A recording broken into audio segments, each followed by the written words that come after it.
पश्चिम बंगाल में एक चरण का मतदान हो चुका है। दूसरे चरण के लिए टीएमसी और बीजेपी ने पूरी ताकत ठोक रखी है। बंगाल में जीजी के मुख्यमंत्री योगी आदित्यनाथ की ताबड़तोड़ रैलियां हो रही है। कोलकाता से लेकर नादिया और मतदाता योगी की रैलियों जल सैलाब बढ़ रहा है। योगी अपनी रैलियों में सी दीदी यानी ममता बनर्जी को चुनौती दे रहे हैं। योगी के रहेगे यूपी में जैसे माफियाओं का इलाज हुआ, बंगाल में भी बीजेपी की सरकार बनते वही फार्मूला लागू होगा। योगी सिर्फ भीड़ नहीं जुटा, वो उसे वोट में तब्दील करना भी जानते। उनके टिकट ट्रैक रिकॉर्ड पर नजर डाले तो आंकड़े चौंकाने वाले। गौ माता की हत्या होती थी, राम नाम लेने पर लाठी और गोली चलती थी। बेटी और बहन सुरक्षित नहीं थी। व्यापारी प्लान कर रहा था, नौजवान हताश और निराश था, अन्नदाता किसान आत्महत्या कर रहा था। और बहनों और भाइयों, यूपी की जनता जनार्दन ने प्रधानमंत्री मोदी जी के आह्वान पर डबल इंजन की सरकार बनाने में अपना योगदान दिया। आज यूपी के अंदर डबल इंजन की सरकार है। बहनों और भाइयों, यूपी में पिछले 9 वर्ष में कोई दंगा नहीं हुआ। नो कर्फ्यू, नो दंगा। यूपी में है सब चंगा। कोई कर्फ्यू नहीं, कोई दंगा नहीं, कोई गुंडागिर्दी नहीं। बेटी और बहन की इज्जत के साथ जो खिलवाड़ करता है, सीधे यमराज के घर जाता है। किसी गरीब की संपत्ति पर कब्जा करता है,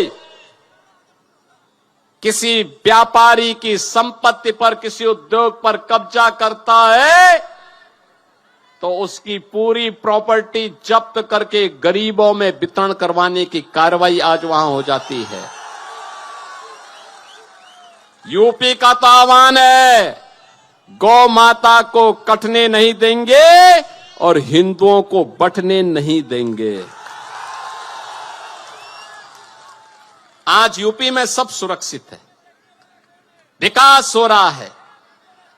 बंगाल में 7,000 से अधिक बड़े उद्योग बंद हुए और यूपी में 9 वर्ष में 17,000 से अधिक बड़े उद्योग आए हैं। 17,000 से अधिक बड़े उद्योग, लाखों नौजवानों को रोजगार मिल रहा है। एमएसएमई यूनिट आज 96 लाख यूपी के अंदर कार्य कर रही है। बहनों और भाइयों, अन्नदाता किसान खुशहाल है। चारों ओर विकास की बहार है और 500 वर्षों में जो कार्य कभी नहीं हुआ, आज मोदी जी के नेतृत्व में अयोध्या में राम मंदिर के भव्य निर्माण का कार्य भी पूरा हो गया है। और इसीलिए आज मैं आप सबसे आह्वान करने के लिए आया हूं। यूपी के अंदर ये सब हो सकता है तब जब डबल इंजन की बीजेपी की सरकार थी। आपने जगन्नाथ सरकार को अपना एमपी बनाया है। आपने यहां पर पिछली बार भारतीय जनता पार्टी के बंकिम चंद्र घोष को अपना एमएलए बनाया और मैं फिर आया हूं। अब तो बंगाल में बहार है। इस बार डबल इंजन सरकार बनने जा रही है बंगाल में। बंकिम चंद्र घोष को इतना वोट दीजिए, कमल निशान पर इतना वोट दीजिए कि रिकॉर्ड वोट से टीएमसी, कांग्रेस और अन्य सभी दलों की जमानतें जब्त हो जाएं और नादिया हमारा फिर से वैष्णव परंपरा की धरा के रूप में स्थापित होकर के सनातन के झंडे को पूरे बंगाल के अंदर ऊंचा करता हुआ दिखाई दे। बिहार विधानसभा चुनाव में योगी आदित्यनाथ ने 15 से ज्यादा जिलों में करीब 25 रैलियां की थी। जिन 98 सीटों पर योगी ने प्रचार किया, वहां एनडीए का स्ट्राइक रेट करीब 80% रहा। योगी की रैलियों का ही असर था कि सीमांचल जैसे कठिन इलाकों में बीजेपी ने ऐतिहासिक जीत दर्ज की। योगी अपने धारदार भाषणों से रैली में आए लोगों में जबरदस्त जोश भर देते हैं। कहती है खेला हो बे, लेकिन मैं कहने के लिए आया हूं, ममता दीदी, ए बार खेला शेष।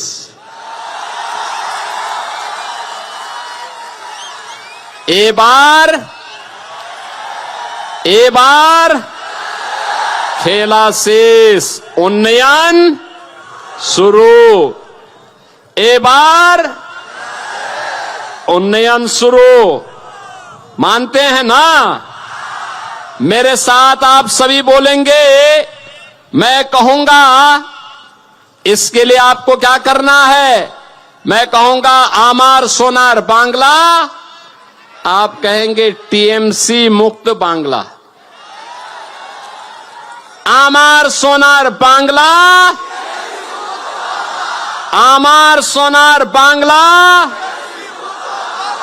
मैं कहूंगा अंधकार, आप कहेंगे हॉटवे। मैं कहूंगा सूरज, आप कहेंगे उठवे।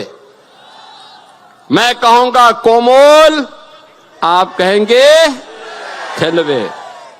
मेरे साथ आप सभी बोलेंगे, इधर भी, इधर भी, इधर भी, उधर भी और पीछे भी। सभी लोग बोलेंगे मेरे साथ, अंधकार, अंधकार, सूरज, सूरज, कोमल, कोमल। मैं कहूंगा पलटानो दोरकार। मेरे साथ बोलेंगे पलटानो दोरकार, पलटानो दोरकार। बहन और भाइयों, बंकिम चंद्र घोष चकदाहा विधानसभा क्षेत्र से भारतीय जनता पार्टी के प्रत्याशी हैं। आपका आशीर्वाद मिलेगा इनको। दोनों हाथ उठा करके, दोनों हाथ उठा करके, इधर उधर उधर इधर। सभी लोगों का आशीर्वाद है ना? सभी लोगों का आशीर्वाद है तो मेरे साथ बोलेंगे भारत माता की, भारत माता की, भारत माता की जय श्री राम, जय श्री राम, जय जय श्री राम। बंगाल में योगी मैजिक कितना चलेगा, इसके लिए 6 मई का इंतजार करना होगा। जब चुनावी नतीजे आएंगे, देखना होगा कि ममता पलट हैट्रिक लगाए या फिर इस बार उनका सियासी किला धराशायी करने बीजेपी कामयाब हो।